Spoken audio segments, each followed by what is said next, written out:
سورہ قیامہ کے اندر قیامت کے بارے میں آدمی غفلت پہ کیسے بڑھ جاتا وہ ہے. سورہ انسان کے اندر قیامت کے دن نیک لوگوں کو کیا ملتا اس کا ذکر ہے. سورہ مرسلات کے اندر قیامت کے دن برے لوگوں کا کیا انجام ہوتا اس کا ذکر ہے. ٹاپک تھوڑا تھوڑا بدل رہا ہے, تھوڑا تھوڑا ٹاپک بدل رہا ہے.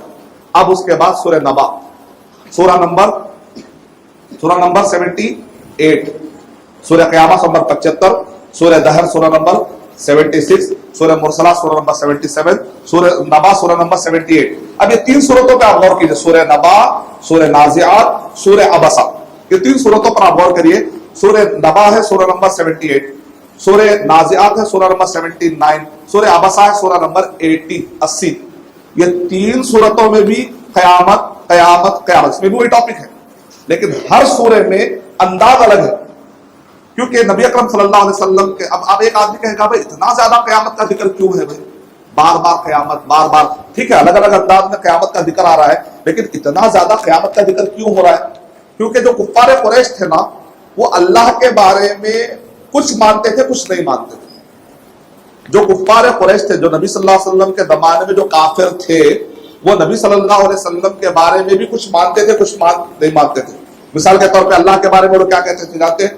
لبیک اللہم لبیک, صحیح مسلم کی روایت ہے, لبیک اللہم لبیک لبیک لا شریک لک لبیک, اے اللہ ہم حاضر ہیں تیرا کوئی شریک نہیں ہے. دیکھ اللہ بول رہے, کفار قریش کیا بول رہے؟ اللہ بول رہے. لبیک اللہم, وہ لوگ کہتے تھے اللہ ہے, لا شریک لک لبیک, تیرا کوئی شریک نہیں ہے, یہاں تک بھی بولتے تھے. آخر میں کیا بولتے تھے؟ اللہ شریکا واحدہ, ہاں ایک چھوٹا شریک ہے. یہ ہے اصل پرابلم, تیرا کوئی شریک نہیں ہے, ہاں ایک چھوٹا ہے, تو بڑا ہے وہ چھوٹا ہے, اور یہ چھوٹا ہماری باتیں تیرے تک پہنچا دیتا ہے. ارے یہ پرابلم. اب ہندوستان میں بھی اگر ہم غور کر کے دیکھیں تو ہماری سائیکالوجی تھوڑا ایسا ہی کبھی کام کرتی.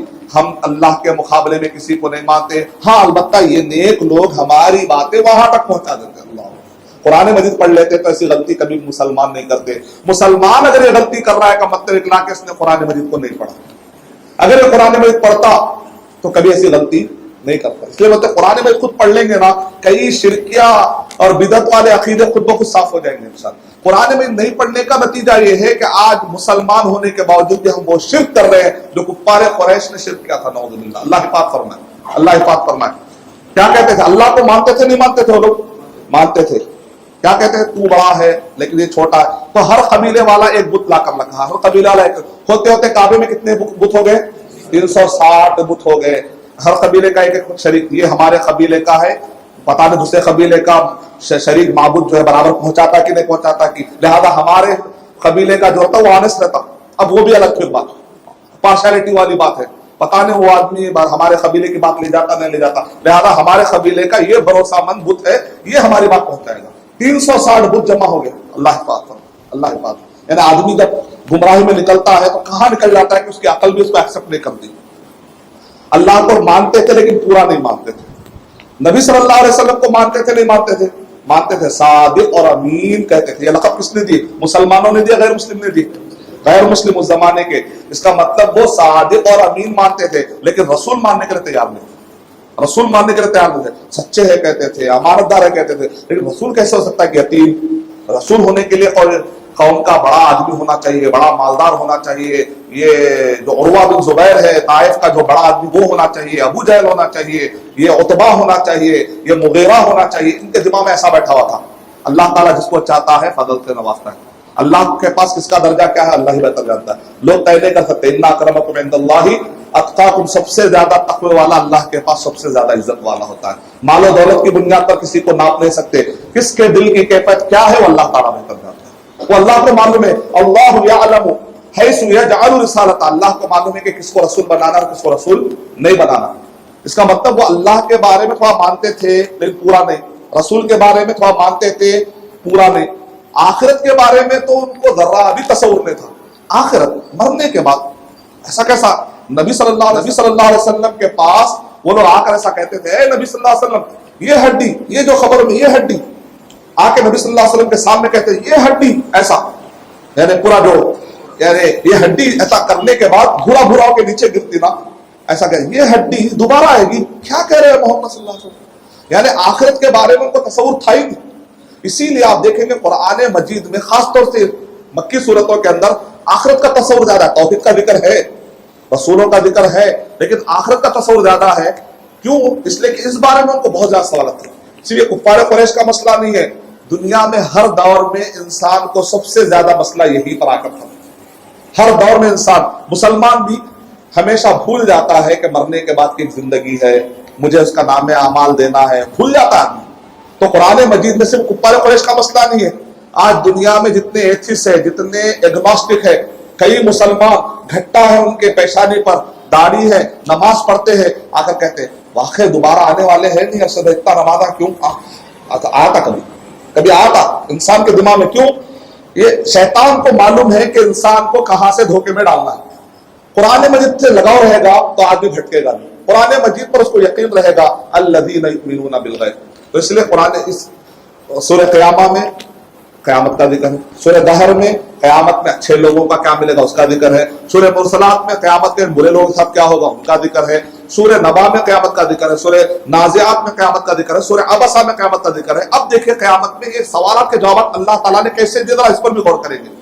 سورہ نبا پڑھنے سے اور سورہ نازعات پڑھنے سے اللہ تعالیٰ کہہ رہے ہیں، سورہ نازعات اب شروع ہوتا ہے سورہ عم. بسم اللہ الرحمن الرحیم. عَمَّ يَتَسَاءَلُونَ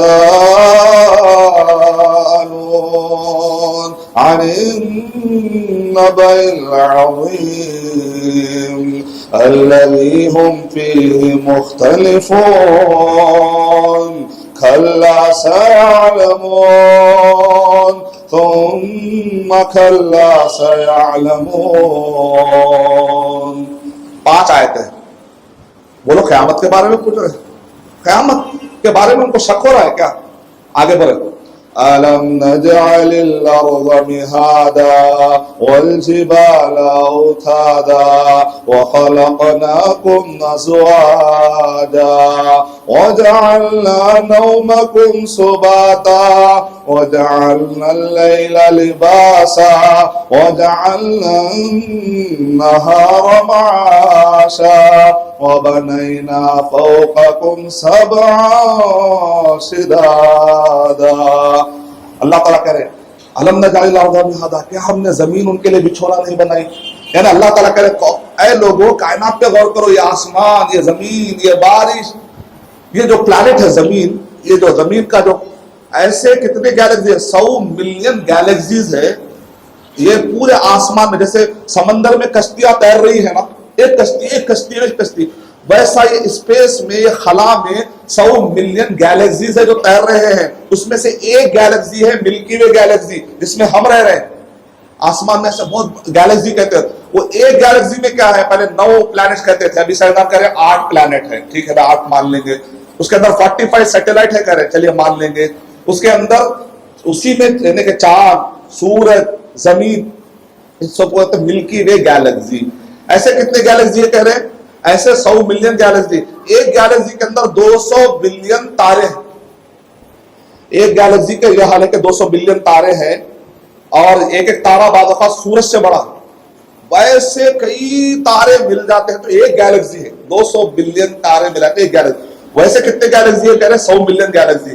پھر بھی ابھی سائنسدان کیا کہہ رہے ہیں کہ ابھی ایک آسمان ختم نہیں ہوا، ابھی ریسرچ جاری ہے. کیا کہہ رہے ہیں؟ ابھی ایک آسمان ختم نہیں ہوا، ریسرچ جاری ہے. تو اللہ تعالیٰ قرآن مجید میں کام پہ لگائے ایسے 7 آسمان ہے، ابھی ایک آسمان ختم نہیں ہوا، ابھی 6 باقی ہے. تو اگر آپ سائنس کے جو انسائکلوپیڈیا بکس ہے نا اس میں جا کر پڑھیں گے تو ہر ایک کا ڈیفینیشن ہے. آسمان کے بارے میں کیا ڈیفینیشن ہے معلوم؟ اسٹل ان نون، ابھی پوری طرح سے معلوم نہیں ہوا. یہ ہے ڈیفینیشن آسمان کا. یعنی ابھی ایک آسمان بھی ختم نہیں ہوا، اللہ تعالیٰ بڑے ایسے 7 ہے. قرآن میں پڑھے تو پتا چلا. اب اتنے بڑے آسمانوں کو پیدا کرنے والے اللہ کو لے جا کر ہم جو ہے چوہے سے اور فلاں انسان سے کہہ رہے ہیں وہ بھی برابر ہے، یہ بھی برابر ہے. اس کا مطلب قرآن میں ہم برابر نہیں پڑھے. اگر پڑھتے تو کبھی بھی اللہ سبحانہ و تعالیٰ کے حقوق لے کے بندوں کو دے دیتے، کبھی شریک نہیں کرتے، کبھی بدعت نہیں کرتے، ہم کبھی اس کی نافرمانی کرنے تھے، گھبراہٹ ہوتی تھی. لیکن یہ سب نہیں پڑھنے کی وجہ سے ہم بڑی آسانی سے قرآن کے خلاف چلے جاتے، شرک کر لیتے، بدعت کر لیتے. اللہ سبحانہ و تعالیٰ ہماری حفاظت فرمائے. تو اللہ تعالیٰ سورہ نبا کے اندر پورے کائنات کا نقشہ کھینچ رہے ہیں. یہ جو زمین ہے نا، یہ 100